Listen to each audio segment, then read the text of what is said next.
Our question today has to do with being a victim of sexual abuse, happening way too often these days. We're going to talk about it next on Pastor Bob's Coffee Break.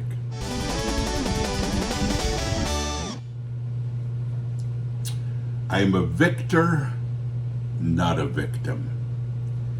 That's our theme for today as we drink some really good Headbangers Brew in my mug, our brand new blend. It's called Java Junkie. And great stuff. Our coffee, our mugs, our t-shirts, our posters, all right here. We are metal, we are family.com. Dear Pastor Bob, I was the victim of sexual abuse by my cousin. I went through secrecy, being brought up as a nice and modest person, being used in all walks of life until now, as I turned 39 this year. I ran away from the pain to alcohol, drugs, mainly cannabis, and gambling.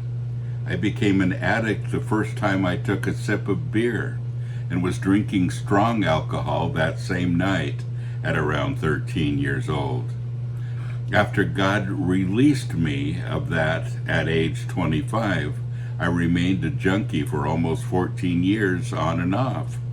The pain went into a chronic physical one I've carried for 20 years after I broke my back at 19. I also missed most of my daughter's life after my spouse cheated on me and took my daughters to another city 200 miles away and me to court twice to get sole custody. God has released me of most addictions starting this year, yet pornography remains after my abuser showed me some as early as 4 or 5 years old and assaulted me several times. How do I rid myself of the pain of my immediate family also not believing me and ending up in a mental asylum several times and having a demonic voice still in my head? How do I start to forgive when I fantasize of cutting off his manly parts and the voice telling me you're gay? You know, the traumas that we go through in life are substantial and they're real.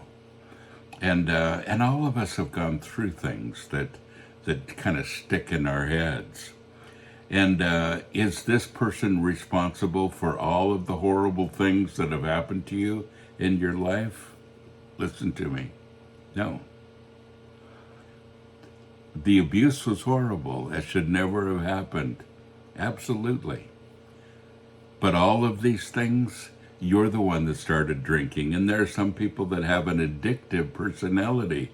Once they start, they can't stop.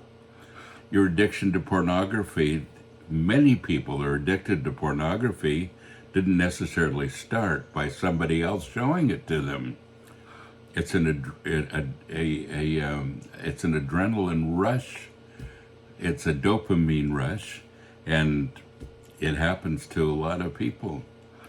A lot of things that you're talking about, you're blaming on one event. And I don't doubt that that one event was traumatic. But folks, a lot of times it depends on how we see ourselves. And you will either see yourself as a victim or as a victor. And Jesus Christ says you're a victor. I want to go to Philippians in the Bible today. Philippians chapter 4 and verse 8. And he says, finally, believers, whatever is true, whatever is honorable and worthy of respect, whatever is right and confirmed by God's word, whatever is pure and wholesome, whatever is lovely and brings peace, whatever is admirable and of good repute, if there is any excellence, if there is anything worthy of praise, think continually on these things. Center your mind on them. Implant them in your heart. Why is that important? Because, folks, what you center your mind on is where you're going to go. If you see problems, you're going to continue to have problems. If you see opportunities, you're going to take them. If you see that you're a victim, you'll always be a victim. But if you see that Christ has made you a victor, then you'll become one. And that's why this is important. If there is anything excellent, if there's anything worthy of praise, there are those things every day. Think continually on these things all the time. Plant your mind there.